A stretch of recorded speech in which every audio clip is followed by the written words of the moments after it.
We live in an age of information. We consume more than ever, but we don't always process that information through a proper filter and lens that allows us to see it clearly and apply it correctly. Additionally, we live in a world of passivity. We need strong leaders who are courageous, disciplined, and virtuous, built on the foundation of Christ's example of leadership through self-sacrifice. Today on the podcast, we have on David Reyes. David serves as the manager for talent development at Southwest Airlines, where he oversees the leadership development program's strategy and execution.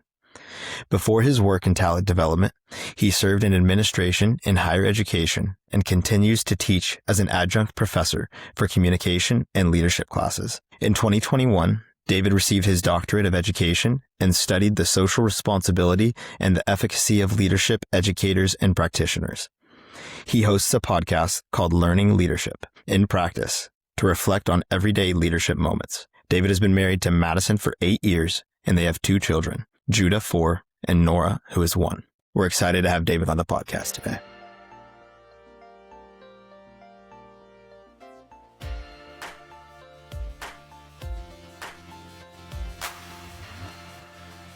Welcome to the Movement Podcast, where we highlight and practice the calling to love God with all of our mind, body, and soul. This is a space for intentional growth, disciplined living, and faithful action.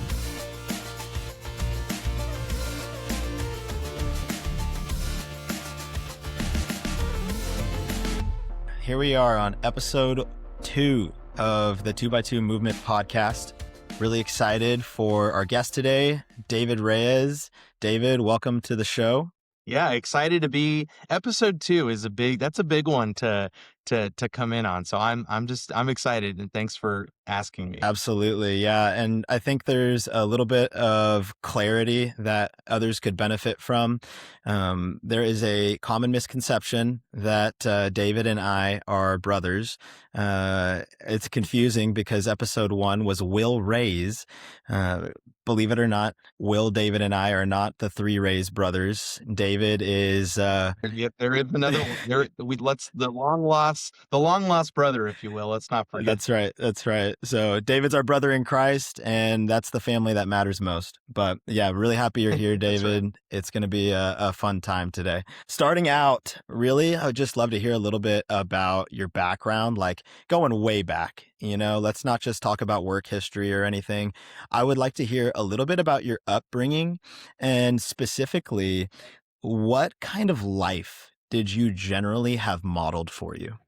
Yeah, I think overall, grew up in a Christian home. That was a central point. I was very thankful. Obviously, when you're growing up, that's like, this is what you do. You're part of church. My parents were both lay leaders in the church, obviously had other day jobs, but that was really where you would find us a lot. And so I felt like I grew up like an only child. Obviously, I didn't meet the Reyes brothers until I was in college, so I didn't have them to lean on growing up. But I have 2 older sisters, and they're 10 and 13 years older than me. So I really largely grew up like an only child, because really from the age of about 10 on was just me at the house with my parents. And so, of course, my sisters like to think I was spoiled and treated a certain different way. But of course, we all see it and how we see it. But I was really thankful that I had parents that really supported me in a lot of different ways. I remember I'll never forget coming home with like a B on my report card, and like other kids, their parents would, kind of freak out. And I felt like my parents were like, "Hey, did you try your best?" And I was like, "Yes." And which was probably dangerous, because then I learned like, oh, I could just say, "Yeah, I tried my best," even though I was like, that's probably not my best. But overall, like, I was really thankful. Like could just be supported in a lot of the different ways that I wanted to do. So I really felt like I I had a lot of friends. I really enjoyed just kind of being at school, connecting with friends. So overall, I felt like I was a very involved kid. I was involved in a lot of things outside of church, obviously doing sports, and then somehow was able to find, well, I think when I wasn't really that good at sports, or at least comparatively, then I started doing community theater and realized like, wow, a lot of the kids that were good at sports, they don't want to be on a stage. And so I'll just kind of rock that for a little bit. And so it was fun. It just kind of led me to some new learnings, new things. And so I think overall, a great upbringing. And I was very thankful, honestly, for the support of my parents. And my mom has unfortunately passed. My dad and I are still very close. We still talk every day. And so just so thankful for their influence in my life. That's cool. That's cool. Going back to, you mentioned that your parents were lay leaders in the church. In what ways did they serve? Yeah, so my dad would lead the music oftentimes on Sunday. So growing up, in my younger years, we actually went to a predominantly Spanish speaking church. And so it wasn't until about the age of around 10 or 11 that my parents were like, hey, like, do you understand a whole lot that's going on at church? I was like, not really, because we didn't speak a lot of Spanish at the house. I was really like, no, I don't speak Spanish, and I regret it now. I should have learned a lot more. But at the time, my parents were like, let's move to a church where you can kind of understand. I was very thankful for that. But yeah, growing up, like I would see my dad singing at church on Sunday. My mom was in several committees, always leading things. So it wasn't just like attending church, but it was like, hey, we have to go to this meeting or stay late at some of those things. So I think I witnessed early on, just like, okay, I have to make myself comfortable here because we're going to be spending a lot of time here. And so I kind of learned the value of, my dad still, teaches Sunday school every Sunday. And it's really to like four people. We were actually just talking the other day. I'm like, he's been teaching really the same four people. I'm like, have you grown at all? He's like, you know what? No, but that's okay. Like, I'm still going to show up faithfully. And I'm like, man, I cannot say the same. I think after like 10 years of doing it for four, and it's not growing, I'd probably be like, I think I need to pivot, but for me, I would just think of, okay, the number, but it's been really valuable to see just his commitment. I think his discipline is something that's like every day he's studying for that Sunday school lesson. So it could be one person that shows up on Sunday and they're getting the best lesson because he's just spent time day after day. So he's such a disciplined guy. So I think that was a lot of what I saw growing up as well. Yeah. Do you feel like when you were, I mean, in junior high, high school, seeing your dad living out his faith in that way, was it something that, like, in the moment you were able to easily observe and kind of make note of? Or was it something that it's not until later on in life you recognize that as being like fruitful life with Jesus? Yeah, I think if you were to pin me down in middle school and high school, it would maybe be something I'd say, oh yeah, like I can see that, but it was, you kind of take advantage of that. Not advantage, but you take for granted a lot of those moments where I'm seeing the commitment. And of course, he was a border patrol agent, really all until I was about in college. And so he'd sometimes work different shifts. And so there was often times where I knew he was working hard and I knew he was, growing in his career, but it was just like, hey, I'm figuring out my life. And now looking back, and especially after we lost my mom over 10 years ago, just being able to see him in a different light now, and this the way that I reflect back on the way, and now even seeing him be a grandfather to my kids, like it's even more special because I'm able to kind of see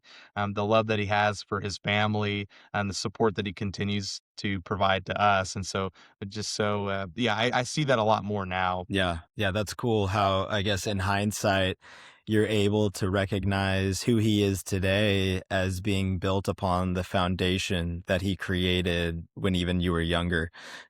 So that's a powerful, powerful thing.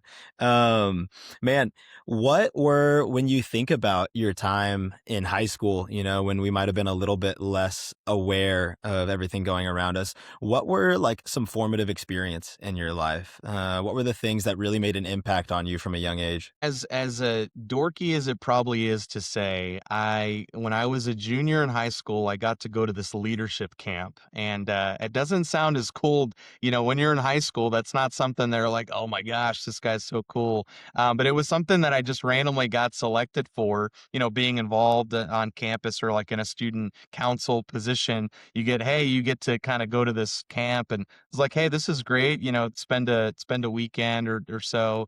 But just being able to be with other kids and other kids in high school that were also involved in their school. Cause sometimes, I'd go with my friends and they were like, we're not going to go to that. And I'm like, well, I'm the president of this, so I got to go to that. I was just kind of one of those guys.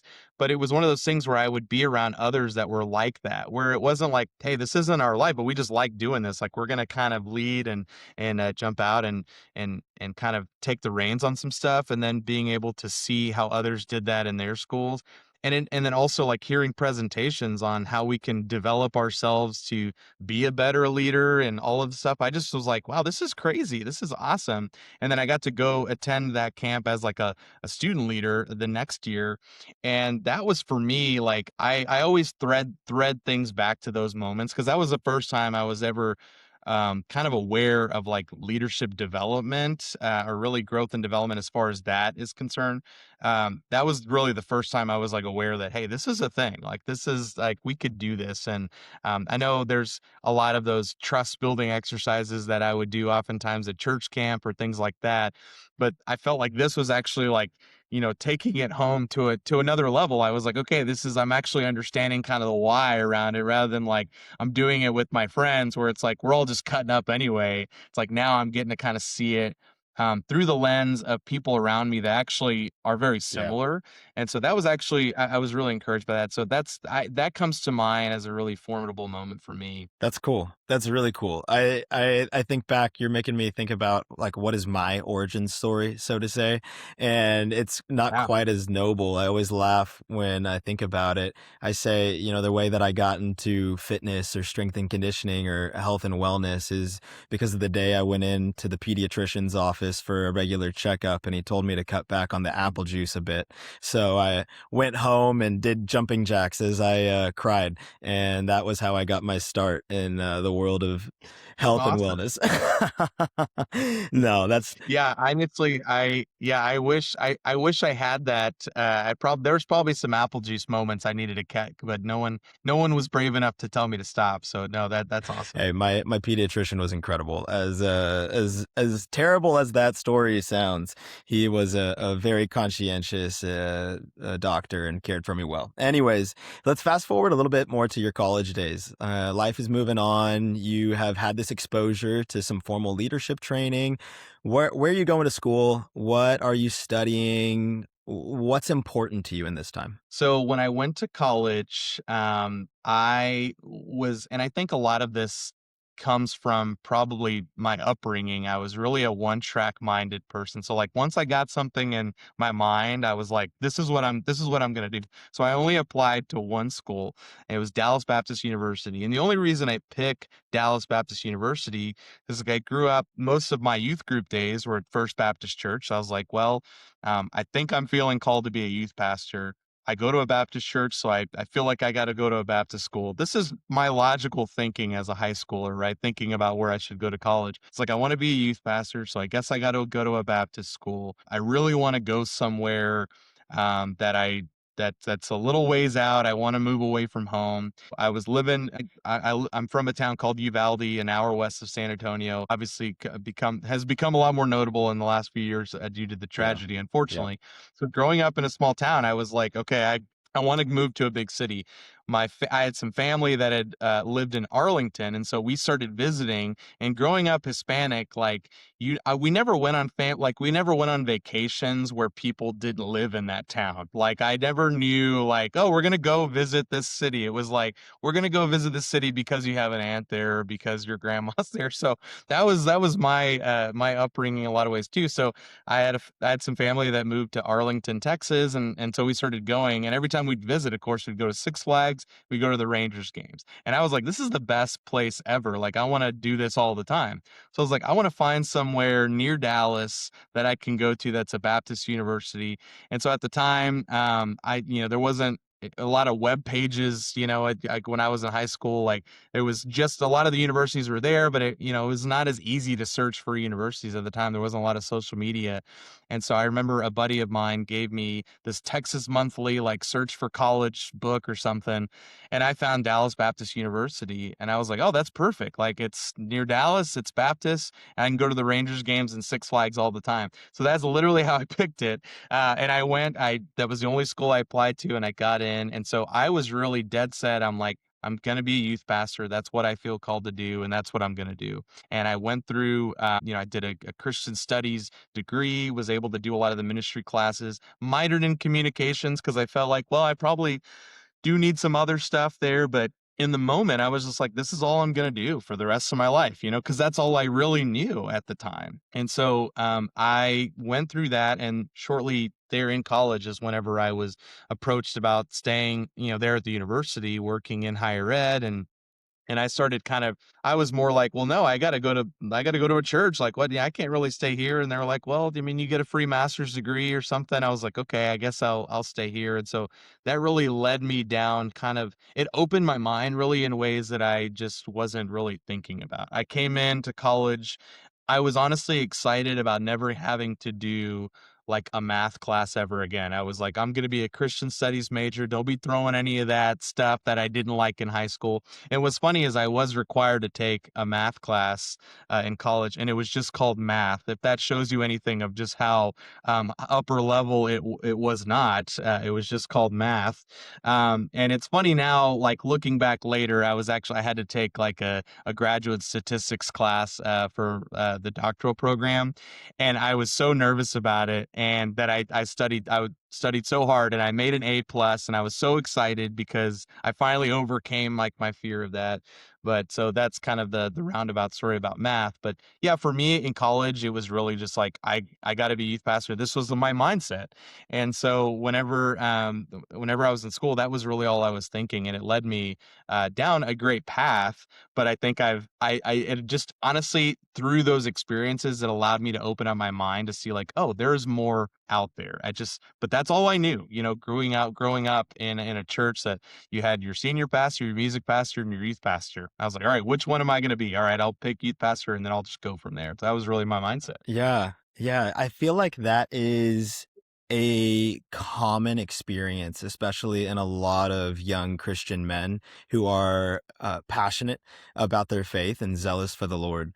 And I feel like there is at times difficulty in navigating whether or not what they are experiencing is truly calling from the Lord to enter into ministry. So, where you are today with your past experiences, like, how did you navigate that? What was it like to feel that Yeah. calling? How did you navigate it later on? What does it look like even today? I love that question because recently I was listening to a podcast that John Maxwell was on. Of course, we know John Maxwell is this great leadership author, but John Maxwell was a pastor, he was a minister, and then decided to kind of go into more of the business sector. And he talked about that shift, and he mentioned how hard it was because other believers really kind of criticized him for that. It's like, what are you doing? Kind of getting onto, and it made me think about my journey in a lot of ways because again, all I knew was what I knew. And so growing up, being involved in my church, going to a Baptist university, doing ministry, I was like, this is what I know. This is my lane that I'm operating in.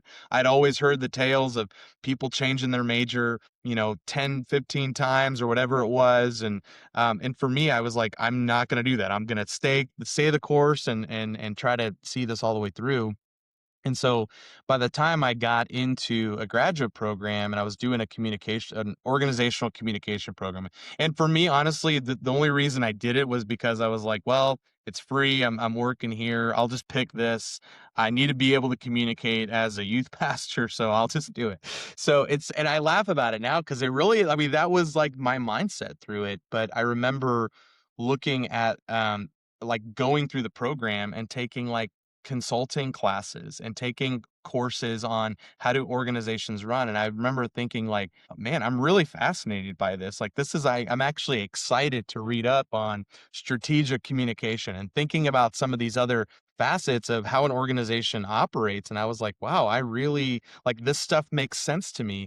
And I remember feeling like that. I really just always I want to be learning more of this stuff. I remember talking to my advisor, and it was almost like I was like, I don't know what's happening to me. Like I love to learn, I think I was just so like shocked. And she's like, no, this is like, you're a lifelong learner and this is something you got to embrace. And I was like, okay, this is weird because I wasn't like the biggest fan of school. And so it was just funny how it kind of over time, the Lord really used those experiences for me to kind of start to chip away at just some of the mindsets that I was bringing on, allow me to recognize like the Lord could really use me in different ways and it still be ministry. And I think that was the biggest thing that I went away with is I felt this call to ministry at an early age, knowing, okay, the Lord wants to use me in this. Well, in my mind, I was thinking, well, this is where it has to be. It has to be this role inside a vocational church and a vocational work. And then I started realizing like, no, the Lord can actually put me out in different places and still use me in ministry. And so I've been able to really see that in a lot of ways. I have seen the conversations, maybe not criticisms, but I have seen the questions that come when I have shifted from, ministry back into higher education. That was like I felt like I was like, am I letting people down? When I'm like leaving the church, it sounded so like bad, but it was like, no, I'm going to Dallas Baptist University. And they're like, oh, that's all right. That's a, faith-based place, or at least in my head, right? These were all probably the things in my head that I was telling myself. But then Dallas Baptist University, I was working in higher ed, and going into Southwest Airlines, which is a corporate organization. I mean, talk about confusing for people, right? People that knew, they're just like, what? Like you were the dean of spiritual life at Dallas Baptist University. Why are you going to Southwest Airlines? What are you going to do? Fly planes? Of course, like that's the joke, right? And it's like, yes, yeah, of course. But man, like to be able to see how the Lord has used, like that door just swung open, and I was instantly able to see all the ministry opportunities, all the things that the Lord was doing, and it gave me that assurance and that peace that, man, he knew what he was doing and all of that, and it just allowed me more and more to be open to what he was showing me. Yeah. I mean, that's powerful. And that's something that we all need to hear, is just that reminder that ministry doesn't just take place inside of the four walls of the church building. God has called us all to be ministers of the gospel, and wherever he's placed us is the perfect position to be that minister and proclaim the good news of Jesus. And what's interesting about that, Josh, too, is now when I left church ministry, when I left higher ed, I always wanted to maintain the bridge, but you just never know, right? It's like, okay, I have to go, like it's not, but still to this day, I still get to adjunct at DBU. A matter of fact, there's a couple of times this semester I got invited just to speak at a different class, different professors' class, to just jump in, talk about my experience now, what I experienced then. And I still actually am really involved in my local church. I'm a lay leader in my church. I'm on the deacons. I get to kind of serve in that way.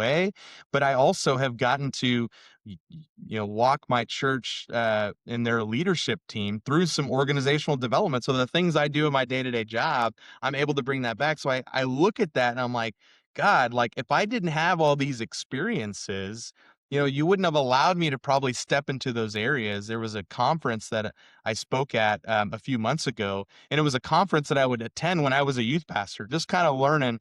And then I'm getting invited back to be a speaker, to speak on like leadership stuff. And I was like, what a crazy turn of events. It's like being able to come back and know that that door is not just shut, and it's not like I have to now pick and choose, like, all right, I've got to like abandon all my friends in that season. It's like, no, I get to kind of multiply the effects of what God did in this season. And I get to see that sometimes full circle, right back in some of these moments. So I've just been so grateful that I've been able to really still be a part of so many of those experiences and those moments. So I've just enjoyed that. That is so cool. That is really so cool. I'm thinking about your story, and I'm just thinking about some of the contrast, and you even kind of pointed it out. I mean, you've got vocational ministry, you've got higher education, and then you've also got corporate America.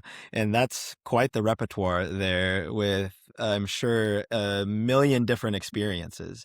But when I think about that continuum there, I see higher education as potentially being problematic for you, especially with what you were most passionate about early on, in that you felt a calling to ministry and you were exposed early on to formal leadership training. So, with your time at Dallas Baptist, working there, not just going to school, did that ever feel like you were kind of stalled out, or was there like just purpose and you understood the mission like the entire time? Dive a little bit into that before we move on. Yeah, I see that honestly as a really as a pivotal step for me because and yeah, like you mentioned it, there's the resume is a little bit kind of wild, like, well, where is the thread here? And it's definitely hard like when you're, having to talk to employers and stuff and trying to say like, I promise I'm a loyal kind of guy. It may not look like that, but I heard one time, the Apostle Paul never stayed anywhere 3 years. And of course, we're still talking about him and seeing the impact. So I was like, sometimes the Lord just kind of moves you through in different ways. But for higher ed for me was something that came really kind of, it fell a little bit, not accidentally, but it really just, I kind of fell into it. It was something that I was in a transitional season trying to understand, okay, I really feel like I need to do more schooling. And I really enjoy after my program, again, going back to that, I was really starting to enjoy it. I was like, okay, I'm now seeing the value of this school thing everybody talks so highly about. And being involved in higher education, I was able to interact with several professors who became strong mentors and started showing me the value of education and seeing like, hey, this is not just like educating others, but it's also this like philosophy of thought that we can have. And I started like having deeper conversations. I was like, oh my gosh, like this is something I really enjoy. And it took one professor coming up to me and saying, hey, have you ever thought about higher ed? And I was like, no, honestly, never. Just, I mean, like I'm here, but it's really, I'm just trying to kind of, and he's like, I think you would be great, as a career in higher ed. And so it got me thinking about it. And so it was just him seeing something in me that I didn't really know. And it's led me to kind of do that in a lot of industries where I've had friends and now I've been able to make friends in a lot of different industries through some of the external programs that I've been a part of. And I'll just kind of ask them like, hey, what are some of the areas that you've seen kind of entry points in?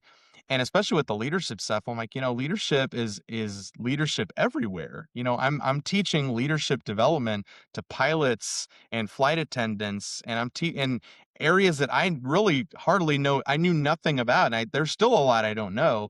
But what I can bring is say, hey, I could bring you some leadership wisdom here and the things that I've studied and help you blend that into practically what you're doing. So I really see the higher education moment as kind of an access point for me in a lot of ways.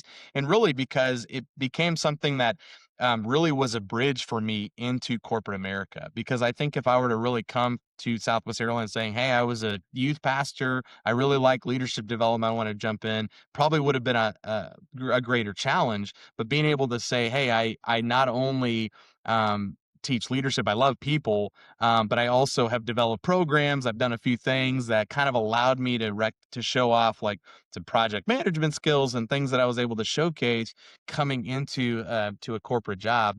And it was really just interesting because I remember when I finished the doctoral degree, and the reason I really did the doctoral degree, again, I got one track mind. I was like, okay, I'm in higher ed, like this is where I'm sticking. So I'm like, if I'm gonna grow in higher ed, you got to have that terminal degree. So that's what led me to it.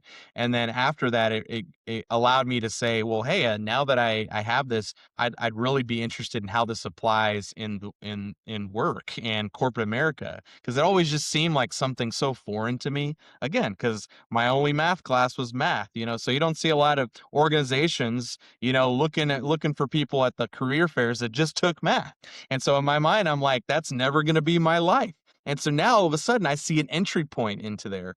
And it really became and now the way I see it is like, hey, the Lord can take me anywhere in a lot of ways. It's like, man, I just want to be so open. I want to continue learning. The moment I stop learning is the moment that it's like, he's probably saying, okay, I'm done, but it's like for me, hey, I want to just keep growing and learning. And so that's what's led me down where I'm at right now. That's incredible. I mean, you can just tell that much of your life is defined by a willingness to learn.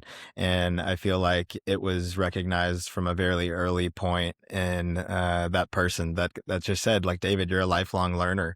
And with that, I think that's one of the reasons why I wanted to have you on was initially, man, one of the things that you do that impacts me in a powerful way every year is share the books that you've read in the past year.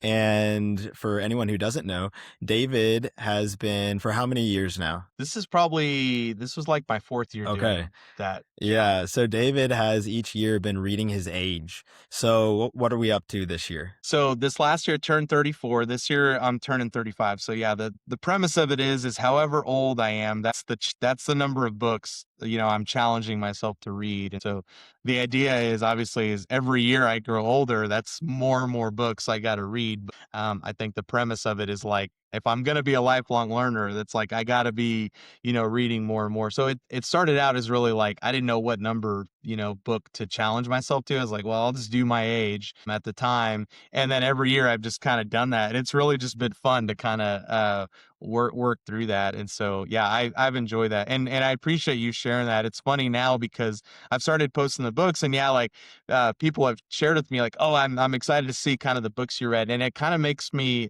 I have to think about the books that I'm choosing to read it because I'm like, oh man, like because sometimes I'm like, I'll read like just a book just for fun, like the other year, one year I read like The Summer I Turned Pretty because it was like on Netflix, and I put it out there, and I'm like, you know what? It's not really leadership. It's kind of, it's probably meant for, girls or something. But I was like, you know what? I'm just gonna put it out there, and people commented. I was like, hey, that's great. There's probably leadership lessons in there that I learned along the way. But truthfully, it was probably my wife was like, hey, we're gonna watch this, and I was like, well, let me read the book at least first.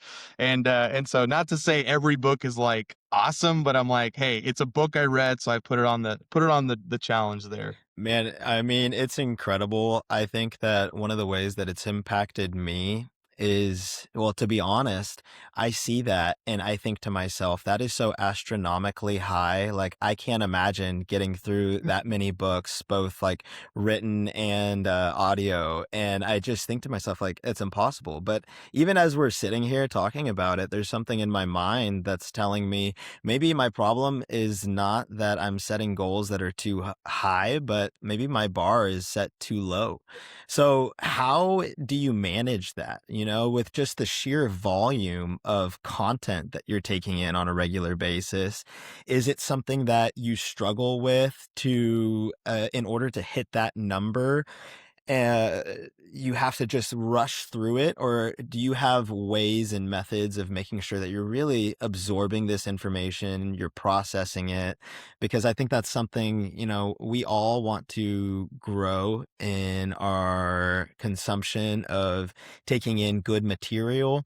But man, I know at least for me, it can be difficult, one, to just dive into reading even my goal is 12 books this year, something like Yeah, simple, attainable. But yeah. with that, I still feel like there's times that I'm just trying to get it done and hit that number and not really taking something from it. So, what does it look like for you to, yeah, read 35 books this year and learn from them? I think it's a great question, and it's funny because I find myself in a lot of that it hap I get questioned about it, not questioned, but I get asked about it sometimes because I have people at work that'll be like, "Man, how do you do it?" Like, I like to I have to highlight, sometimes I reread stuff for comprehension, and I think there was that moment where I was really, like, struggling to finish books. I remember there was a time I was like, "Man, I, like, get through a book and I'm like, I can't finish it." Like, I'm just, like, bored out of it, and I'm just like, "What's going on?"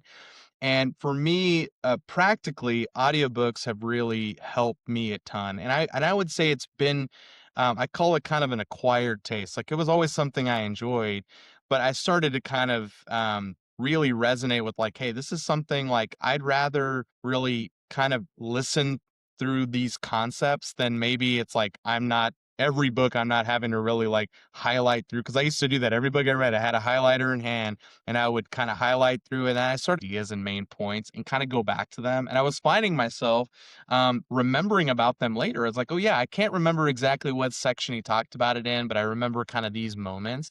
And that for me was like enough, because it was something that I was like, hey, I'm able to grasp on that. And I think it was also like, when you're a kid, I don't know if you had accelerated reader at your school or anything like that, where you had to take a test over all the books you read in school. Like I had to recognize, like, I'm not getting tested over all these books that I read. Like, sure, like someone may ask me about them, but it's not like I have to like do this, read this book, ace this test, and then that's how I know I've read this book. So it was more of like, what am I capturing from this? What am I enjoying? And then there are those books where it's like, look, I just want to get lost in a story, a good memoir or something like that. Audiobooks for me, I do a lot of audiobooks. And here's a pro tip that I always tell people, and people always laugh about this, but I had gotten some advice from someone one time to say, hey, you should work yourself up to reading it at 2 times speed. And I was like, what do you mean? He's like, yeah, like, just read them. It's really fast, but you'll find there's some like audio narrators that kind of talk really slow. And, they're trying to kind of be clear. And he's like, you're not going to get there. Like, just start like 1.1 and 1.2. And so I would do that. I would like, all right, let me just kind of, and at first you're like, oh my gosh, sounds like a mouse. Like, I can't do that right now. Like, this is crazy. But I'll tell you, over time, I've been able to work up to, and I'll tell you, Josh, there are some books where I'm like at 2.5, 2.6. One, because the narrator it talks a little slower, but two is like, I've kind of almost trained my ear to like kind of, I'm hearing what they say. And every time like people will listen or accidentally, you turn on the car, the audiobook that you were listening to will start playing automatically. And someone's in the car with me and they're like, oh my gosh, like, can you understand that? And I'm like, actually, I can. And so one of the greatest iOS updates came on this latest one, where they were actually able to increase the podcast listening speed from greater than 2 times. Now, so like you can, go all the way up to 3 times if you want. So it's a little bit of weird, but trust me, if you start doing it little by little, the next book you read, okay, go a little bit more. And even as you're reading through, you're like, okay, let me just try it, inch up. You'd be surprised. And then all of a sudden you take what's an 8-hour book on audio. Now it's 4 hours. So now you're like, okay, actually that's more manageable. So you're seeing kind of that. So that's been a huge thing for me. And then I think I just have had to give myself grace to say like, hey, there are some books that I listen to and I'm like, oh man, I want a hard copy of that. I need to go and find those sections and highlight that or circle that. And I'm like, you know what? I'll buy it. It's like, I've just kind of let myself like, you know what? Sometimes I use the library a ton, because your public library gives you a lot of free books. And so it's really helpful. And there's obviously Spotify Premium, Audible, all that stuff has helped. But then there's just times where I'm like, I'm just going to go buy this book because I want to highlight. And I've like given myself the freedom to do that. So I think all of that combined has helped me a ton. I think January, there's been I think I'm 5 so far, and it's been a lot of it just because it's just, one, there was a book on communication I just read, and I'm in my drives, it's like 30-minute drives, one way. And so I'm like trying to like, okay, how can I capture this book, in all these times? So that's really some the overall of how I do it. And there are moments where I'm like, okay, I'm inching towards the finish line here. But I have those seasons where I'm like, all right, I'm going to kind of drill down with a book here. Man, that is so good. That is so practical. I am astounded that you read books at that speed. I've listened to some podcasts and a couple books at like 1.2, and I feel like I'm just sprinting next to Usain Bolt. Like, I can't keep up. So I either just need to like slow down my Start progression a little bit yeah. and go back. Yeah, a little bit at a time. You'll learn to, just like you're running, trying to increase your pace. You got to do it a little bit at a time, and you'll be surprised by like, oh wow. So now it's like when I listen to things at normal speed, I'm like, oh my gosh, this is so slow. And I'm like, this is live. I can't, whatever it is. I'm like, I can't, speed it up. So it's just funny. That's amazing. That's such good practical advice too, which really I think kind of brings us to a place where I'd love for us to talk about a little bit what the 2x2 movement, kind of key core pillars of mind, body, and soul. look like in your life in regards to how you intentionally cultivate these things? Because that's really what the 2x2 movement is all about, is seeking to honor the great commandment that Jesus gave us to love the Lord our God with all of our heart, mind, soul, and strength. So, with you being a lifelong learner, we've talked about, hey, there's this practice of consistently and persistently reading books, taking in this information that benefits you professionally, spiritually, relationally. What are other practices that you have in your daily rhythm that facilitate that characteristic of being a lifelong learner? And what does that actually look like in your daily rhythms? Yeah, it's interesting. I felt like I recently learned about myself that I really um I need to have a lot more structure. And it sounds so rigid, but I think I for me it just meant kind of scheduling, having things going on. I think I kind of am such a generalist. I think sometimes I feel like I like to have things going on in different facets of my life for things to kind of move. And it was funny, I really noticed this a lot in the last year. Went through a big transitional moment. I was laid off from Southwest, and then I was in a unique situation. I was hired back, so I was very grateful for it. But in that season, it was really difficult. I remember I was going from I was full speed. I mean, we're doing a ton of work projects, but I was also finding myself while I was, making time for my family, just making sure I was doing that. I was doing stuff at church, get up early, and I would go run. Probably wasn't a lot of time, but I found myself like, okay, I got to schedule this because I'm busy, so I got to keep doing that. And then whenever the layoff happened, I instantly had a lot more time. And I remember people telling me like, hey, it's just a season, but hey, think of all the time you're going to get to spend with your family, or thinking about the time you get to do this. And I was like, yes.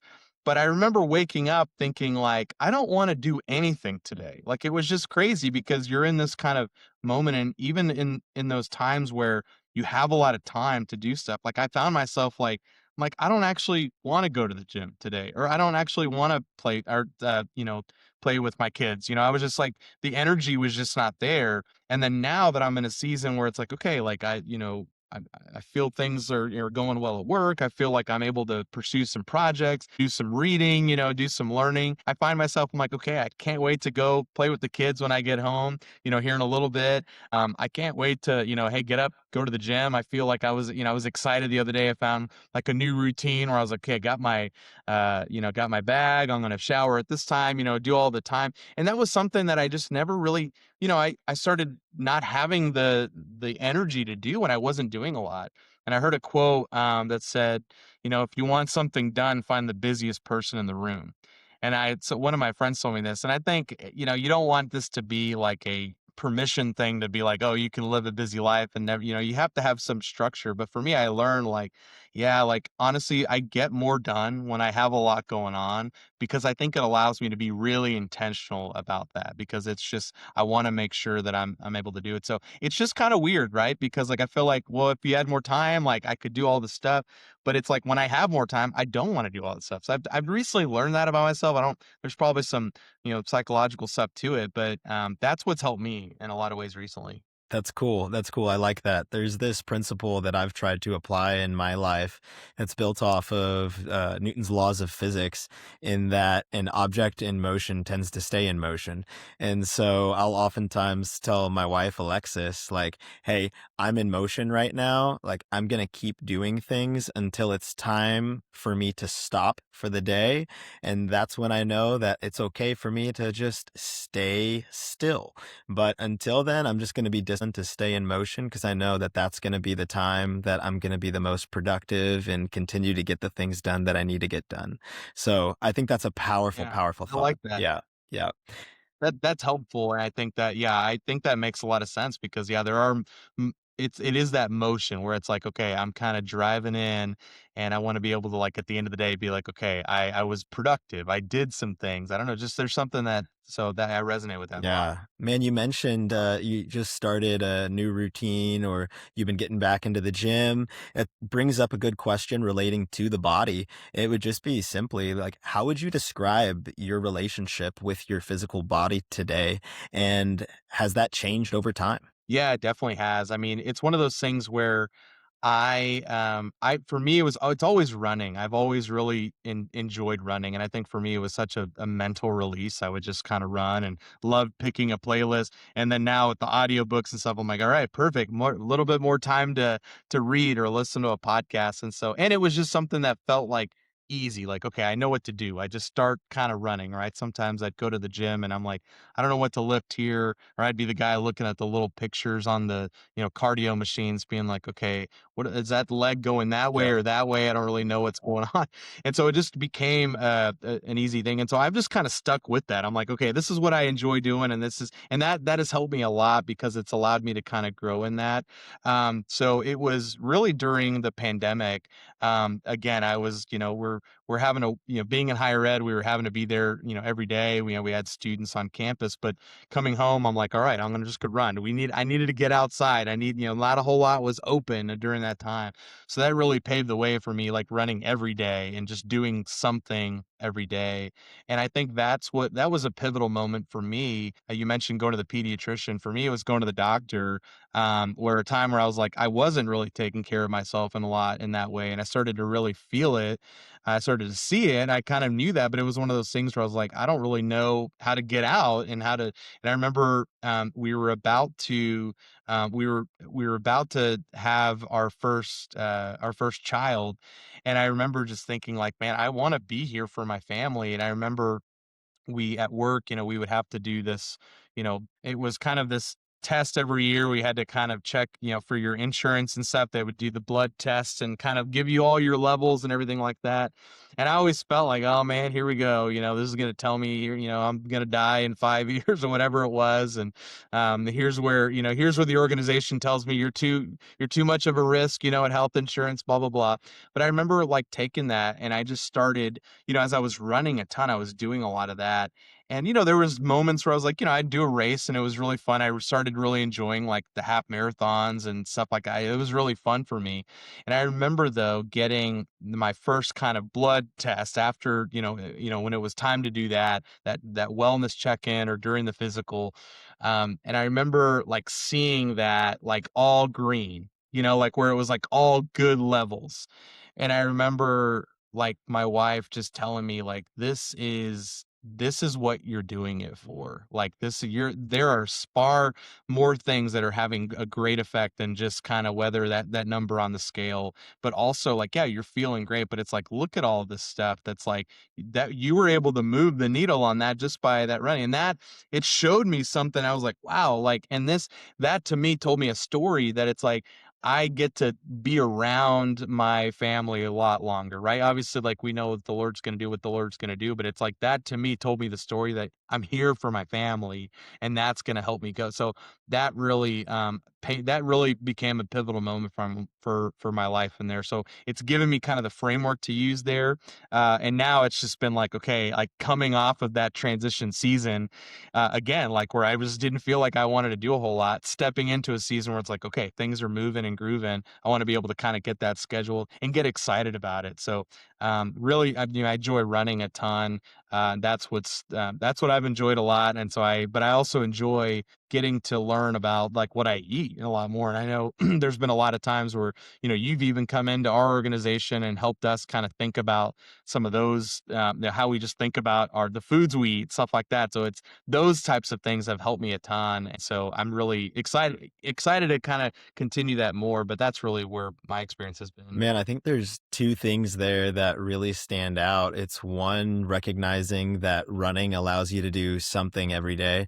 And there's a principle there that I think is something that we can all take away, and that it is good to just be physically active in some way every day. The other thing that I think you can kind of extrapolate from everything that you just said is that when we think about fitness, it's important to ask the question, fit for what? And for many of us, that has implications towards what matters most to us. And if we're followers of Christ, and that's sitting at place number one in our lives and in our heart, well, man, the first thing that we should be worried about is just having bodies that are able to do whatever God has called us to do in any given moment, which can look different for many different people. So I love that. So we kind of get to see what that looks like in you living intentionally with your mind and your body. But there's one more piece, like I just said, man, like our faith. So I would love to hear, like, when and where do you most consistently meet with God? And what does that time like actually look like? Because I think there's something that we don't often talk about, like what does our time with the Lord look like in reading his word, in prayer? So, just in a couple minutes, like what is an average day spent with God and intentional quality time with him look like for you? For me, it's journaling. I've started that and it was funny because I didn't like writing, and I honestly, my hand would cramp up, all the dumb things that I was like, no, I'm not going to journal. But my pastor was really been intentional about journaling, and to the point where he kind of challenged us in our discipleship groups. He said, hey, as we take on this discipline, what you're going to do is let's all agree to it, and then every day we're gonna commit to journaling, and we're just going to take a picture of, we don't have to, actually, you're not taking a picture for everyone to read what you just wrote, but, you take a picture of the date, like something in a little bit, and you just send it. So it's just like it looks like kind of probably a fuzzy scribble, but every day we were being, just like you're in, in fitness and things, you have accountability partners. That was for us in journaling. And at first I was like, oh, this is so, like, I'm like, I hate it. But it was also that competitive thing, like, okay, like this other guy's slack and hasn't turned in a journal in a week, but I'm gonna make sure I'm turning in these journals. It started out really like that, but that has really um become the place where I meet with the Lord in the mornings, coming in, having those, really it's like 20, 30 minutes before I walk out the door. I got everything ready. I'm about to walk out there. I'm like, let me sit down. And really it's become, over time, it's kind of changed the way I structure it. Cause I was like, at first you're like, okay, I gotta write in a way where maybe one day someone's going to read this, and I gotta make sense. And then again, just like the book thing, I'm like, I just got to give myself some grace and just say, I'm just going to free write. So sometimes it's early in the morning. I'm like, I don't even know if that made sense, but it's allowed me that practice of I'm just speaking out to the Lord. And then the other practical thing was, the Bible Project is an organization that has developed some amazing free resources, and they have an app that has so many great animated videos over the scriptures, but they also have these classes on specific things. And so each morning I'll kind of listen to one of those, an episode there. And so it allows me to kind of dive in the word as someone's talking through it. And so that's really for me the practice I've been in. And obviously, attending church and being active there, being active with a community group. Those are all things that have been huge for me. But the journaling has been something that I look forward to it. I'm like, I cannot wait to just dive in there and share about this. And sometimes it's multiple pages. So I've really enjoyed that. That's cool. There's something really powerful about putting pen to paper and getting your thoughts outside of the mind. That's something that we actually try to prompt pretty regularly in the 2x2 program. So I'm glad to hear you're doing that. Well, man, to wrap up, for anybody who's listening to this today who says, like, I want to start living more intentionally in my mind, my body, and my soul, what would you hand them as a handoff of sorts, in regards to giving them one mental discipline, one physical action, and one spiritual practice? I would say journaling. I mean, I've been encouraging a lot of people, like, just start writing something, even if it's just, and sometimes I would just type things, right? Like there was a time where I had like a Google Doc and I would just type because it just seemed to be a little bit quicker, but it was just that act of doing that and just reflecting back. And for me, it started out by just like a gratitude journal. And I was like, I think we can all think pretty quickly about a lot of things we're thankful for. And so there was a lot of times where I'm like, I'm thankful for my family. I'm thankful for my job. I'm thankful for all this. And it was probably the same every day, but it just kind of led me on a good prompt to just kind of live in gratitude. And I think that really helps me think about, some of the other attributes is really when you're thinking about your mind is what are you, what are you placing kind of as being thankful for, but also reflective about like, what am I thankful for that I've learned today? What did I learn today? One of the things I love to talk with people about is really a growth mindset versus a fixed mindset.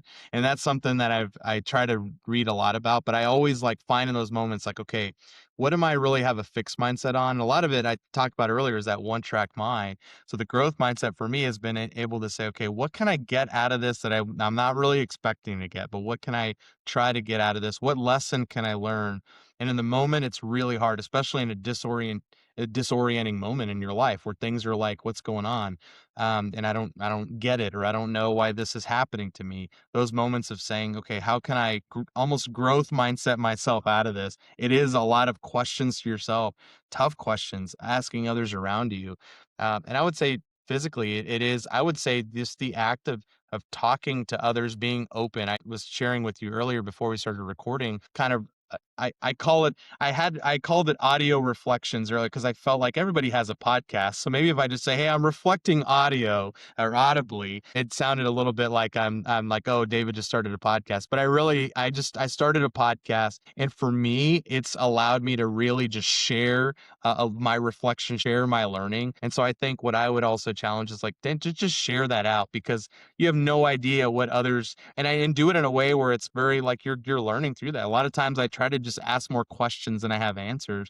And I've found that the physical act of just sharing your story with someone and being vulnerable has great learning within that. And then also deep connections that you end up forming of people that you just never assumed because now they're able to talk with you about something that they would not have otherwise had you not shared first. And so I would say that for me is some good takeaways there, or good things that I would hopefully leave people with. That's so awesome, man. I know that people will benefit tremendously from this conversation.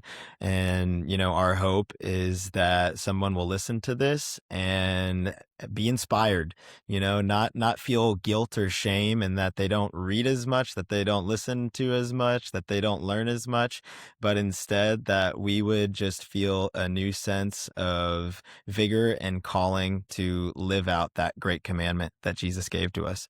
So, David, thank you so much, man, for your time today. We really appreciate you being here. If you could just plug that podcast or the reflections rather, so people can know where to hear more from you. Yeah, it's called Learning Leadership in Practice, and so it's really this idea of it's a learning through the act of leadership, and so have it on Apple Podcasts, but also on Substack. It's davidreyes.substack.com, but learn the learning leadership, and there's more to come. I have some things that I'm working through, but this was really just a start for me to kind of share reflecting. So happy to connect. And then I connect with a lot of people on LinkedIn. That's probably where I just have a lot of just great conversations with others that are just kind of navigating transitions, help a lot of young leaders in their career journey. So that's just something I just enjoy doing. And so I'm happy to connect with anyone that's just kind of thinking through any of that, thinking through transitions. Yeah, love to talk to anyone about that. Fantastic. Thanks, David. We appreciate you. Thank you, man. Stay intentional, y'all. All right, man. Thanks so much.